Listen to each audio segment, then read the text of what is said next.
Bonjour à toutes et à tous et bienvenue dans un nouvel épisode de vos menus. Tu dis que c'est pas qu'un nouvel épisode, c'est le premier surtout.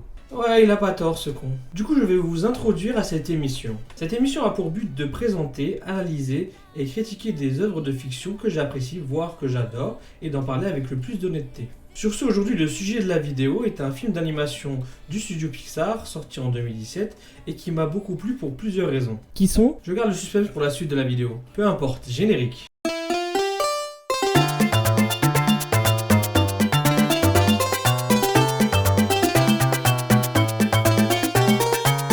Coco raconte l'histoire d'un jeune garçon mexicain, Miguel Rivera, vivant dans une famille possédant une entreprise de coordonnerie et dont l'arrière-arrière-grand-mère, Imelda, a banni la musique de sa famille parce que son mari l'a abandonné pour sa passion. Donc tout ce qui se rapproche de la musique est interdit chez eux.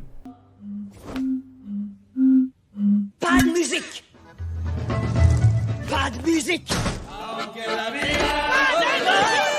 Ah oui, c'est vraiment prohibé. Je crois qu'on a compris. En tout cas, cette notion de pas de musique chez nous, eh bien, ça emmerde Miguel qui veut devenir musicien comme Ernesto de la Cruz, un célèbre chanteur et acteur, qui est mort, écrasé par une cloche.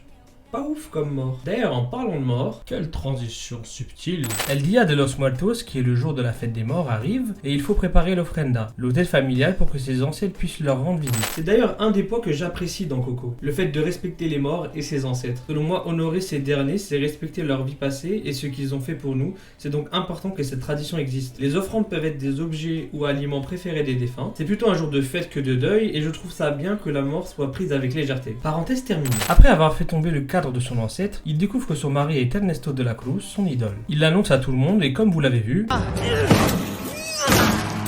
Voilà, il s'enfuit et se dirige vers le concours des talents du jour des morts, mais n'a pas d'instrument de musique. Et du coup, qu'est-ce qu'il décide de faire pour jouer à la plaza? Casser une fenêtre, profaner une tombe et voler la guitare d'Ernesto, mais il finit par mourir.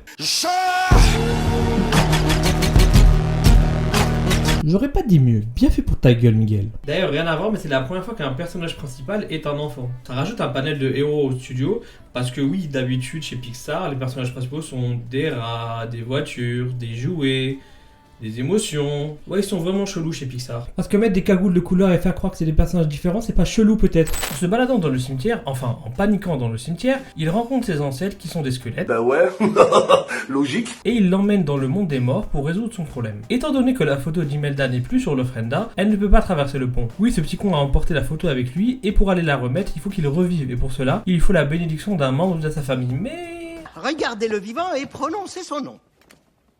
Miguel, Formidable! Maintenant, dites, je t'accorde ma bénédiction. je t'accorde ma bénédiction. Je t'accorde ma bénédiction pour rentrer à la maison, reposer ma photo sur l'ofrenda et ne plus jamais parler de musique. Quoi? Autre parenthèse, l'autre sujet de Coco, c'est la complexité d'appartenir à une famille qui a des règles, comme des interdictions, et de les franchir. Parfois je trouve qu'on se doit d'aller à l'encontre des barrières pour atteindre ses objectifs, qui est ici de devenir musicien. Les raisons des interdictions sont parfois de fausses raisons ou des peurs irrationnelles. Finalement, c'est ça qui va faire se poursuivre le film, parce qu'il y a bien une personne pour lui donner sa bénédiction, Ernesto. Suite à cela, il fait la rencontre d'un certain Hector, qui dit connaître de la Cruz. Ils font un deal qui consiste à tu m'aides à rencontrer Ernesto et moi je pose ta photo sur une ofrenda. Après quelques péripéties, dont une très intéressante dans ce sombre endroit, qui est un peu le coin des parias, où on nous explique une chose. En fait, si plus personne ne se rappelle de vous dans le monde des vivants, vous disparaissez du monde des morts. Oui, vous mourrez une deuxième fois. C'est pour ça qu'Hector veut retourner dans le monde des vivants pour pouvoir revoir sa fille avant d'être oublié par cette dernière. En tout cas, Miguel arrive à parler à De la Cruz, mais... Tu m'as empoisonné. Tu confonds le cinéma et la réalité, Hector. Et tout ce temps-là, moi, j'ai cru que c'était de la malchance. La vérité est qu'Ernesto a en fait empoisonné Hector pour lui voler ses chansons parce qu'il voulait rentrer voir sa famille et arrêter le duo. Comme quoi la recherche du succès peut faire des choses atroces, n'est-ce pas, monsieur Logan? Après les avoir dégagés, il se retrouve dans un cénote et on apprend qu'en fait le réel ancêtre de Miguel est Hector, pas le pouilleux traître Iscariote d'Ernesto. Et à l'aide de sa famille, ils partent pour récupérer la photo d'Hector qu'Ernesto avait pris. Ils y arrivent et exposent la vérité sur le chanteur qui finit caput. Il est mort 2 fois à cause d'une cloche, ce con. Miguel revient dans le monde des vivants, chante la chanson qu'Hector chantait à Coco, sa fille, qui finit par se rappeler de son père et tout est bien qui finit bien. Moi j'aurais aimé qu'Hector ne revoie jamais sa fille et que Miguel reste dans le monde des morts. Je te calme, on n'est pas dans un des contes des frères Grimm. Bon, qu'est-ce que je peux dire sur ce film? Bah c'est un très bon film. Allez, Plus sérieusement, j'ai adoré Coco, c'est rare de voir un film parler de la mort et de notre relation avec. C'est certes adouci pour coller au public enfantin de Disney Company, mais c'est quand même audacieux de l'avoir fait. On a aussi ce désir de vouloir aller à l'encontre des règles et de suivre sa propre voie, qui est très bien traité avec l'envie musicale de Miguel. Le respect de ses ancêtres avec les offrandes, et le fait de conserver une photo de ces derniers, c'est quelque chose qu'il n'y a pas dans toutes les cultures, et moi je trouve ça cool de faire ça. Le passage entre le monde des vivants et le monde des morts est...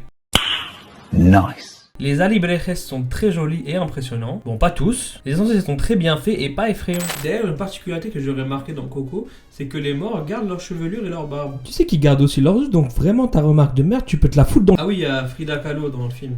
C'est tout. On y voit aussi d'autres personnalités mexicaines comme El Santo, un catcheur très connu au Mexique, et je voulais chercher pour découvrir les autres. Pour finir cette vidéo, je dirais allez voir ce film, il en vaut la chandelle. Il fait partie de mon classement des meilleurs films d'animation. Abonnez-vous pour continuer à voir ce que je fais, et mettez un like si cette vidéo vous a plu. Et je vais conclure cette vidéo sur cette phrase culte du docteur Iluluc, qui résume bien ce film. Hasta luego! Dites-moi, quand croyez-vous qu'un homme meurt? Lorsqu'il se prend une balle en plein cœur? Non! Lorsqu'il contracte une maladie incurable? Non! Lorsqu'il avale une soupe de champignons vénéneux? Non! Il meurt dès qu'on ne se souvient plus de lui.